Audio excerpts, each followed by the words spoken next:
So here I am at the Democratic National Convention, the first time content creators like myself have been included and given press credentials to follow what's going on at this very important moment in political history and in American current events. I think content creators like myself were invited to this event because the Democrats are smart. They know that, for a good reason, a lot of people no longer trust the mainstream media the way they used to, and a growing majority get their news and commentary from independent sources like me, or Allison Gill, or Brian Tyler Cohen, or Midas Touch.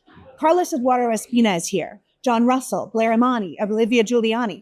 They have clearly invited us in order to meet people where they are. The Democrats are looking for the best way to connect with the American public, so they've invited a group of people the American public listen to and trust in order to have the best shot of connecting. Oops. But there are also creators here who don't do politics at all, and to me that also seems very smart.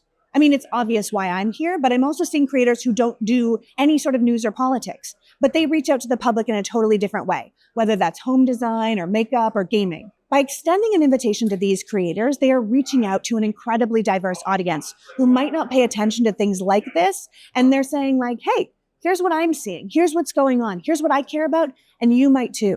By expanding the list of who is welcome at this event, the Democrats only extend the group of potential Americans who might be inspired to engage with our political system. And the more people that are engaged, the better off our country will be. The whole thing feels very hopeful and open-minded. And to allow the inner workings to be so accessible to people like me really allows the inner workings to be accessible to the general public. I want to be very clear. None of the content creators have been given specific talking points. None of us have been paid for our endorsement. We've basically just been given free rein to show up and say what we want to say and show what we want to show. And I think that really reflects the confidence the Democrats have in their message, their candidates, and quite frankly, the confidence they have in the American people.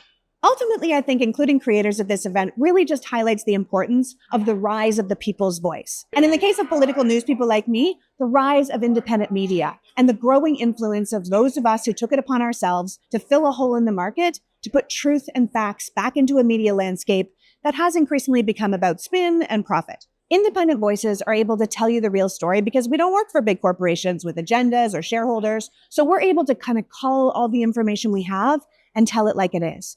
And I think more people recognize, especially in this kind of increasingly hostile and dangerous political environment, what an important role we can play. So I hope you will continue to check out my convention work and subscribe to the Politics Girl Project moving forward. Your support really makes a difference to how much we're able to do. I mean, look at what we're able to do. Thank you so much and stay tuned.